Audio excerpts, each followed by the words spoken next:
Assalamualaikum warahmatullahi wabarakatuh. Kembali lagi dengan channel saya Nugraha Satya Darmawan ya, banker dan advokat. Ya, di sini teman-teman banyak yang menanyakan gimana bang caranya menjadi seorang pegawai bank. Harusnya seperti saya bekerja itu di Bank BUMN, Bank BRI ya. Jadi sedikit yang saya ketahui, yang pertama itu pria atau wanita, warga negara Indonesia ya. Yang pertama warga negara Indonesia, yang kedua itu sehat jasmani dan rohani, yang ketiga IPK minimal 2,75 kalau di Bank BRI kemarin ya, pada saat saya melamar kerja ya. IPK minimal 2,75 dan itu harus BAN PT ya, universitas kita akreditasinya itu minimal B. Jadi statusnya harus BAN PT, harus minimal B. Jadi yang C, akreditasi C itu nggak bisa. Terus selanjutnya itu tinggi badan ya. Tinggi badan untuk pria itu minimal 165. Nah, untuk perempuan minimal 163. Nah, terus apalagi selanjutnya yaitu kita mengikuti seleksi, itu namanya psikotes ya. Psikotes yang diadakan oleh bank yang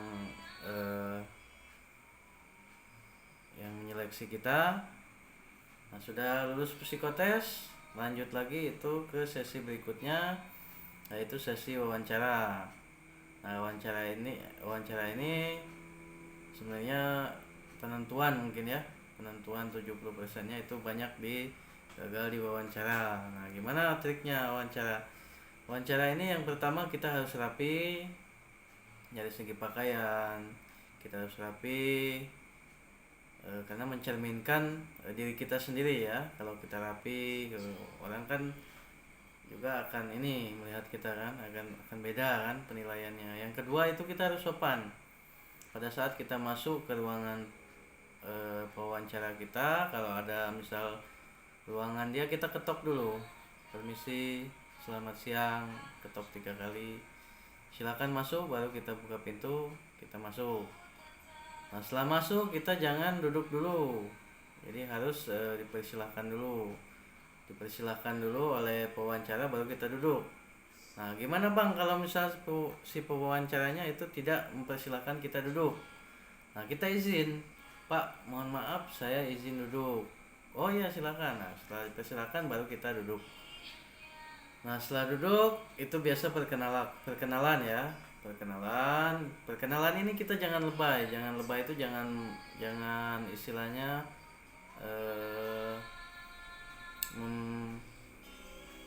apa namanya? Jangan inilah istilahnya, jangan berlebihan. Jadi cukup misal nama saya Nugraha Satya Darmawan, misalkan alamat ini, saya sebelumnya kerja di ini gitu. Jangan berlebihan. Nah, setelah perkenalan tadi biasanya itu lanjut ke sesi pertanyaan tanya jawab. Dia melontarkan pertanyaan, kita jawab. Kalau kita bisa jawab ya kita jawab. Kalau kita nggak bisa jawab itu jangan maksain ya. Kebanyakan kan paksain aja. Kalau ini ya jangan kita jawab kalau kita nggak bisa. Ya mohon maaf Pak, saya belum pernah ke situ, atau saya belum pernah mengalami hal itu, kayak gitu kan. Jangan dilebih-lebihkan, jadi lebih alami aja, kita jangan mengada-ada, itu lebih bagus ya. Nah, mungkin itu saja. Setelah wawancara itu kita lanjut ke tahap selanjutnya, yaitu tes fisik atau tes kesehatan ya. Itu biasanya ditunjuk oleh bank yang kita ikutin, bank yang kita ini kan ya. Misal saya melamarnya kan kemarin di Bank BRI. Biasa Bank BRI itu menunjuk salah satu rumah sakit atau salah satu sarana tempat kesehatan untuk mengetes kita di kesehatan tadi. Nah, biasanya kalau kesehatan itu 99% lulus, kecuali kita ada penyakit dalam atau penyakit yang lain ya.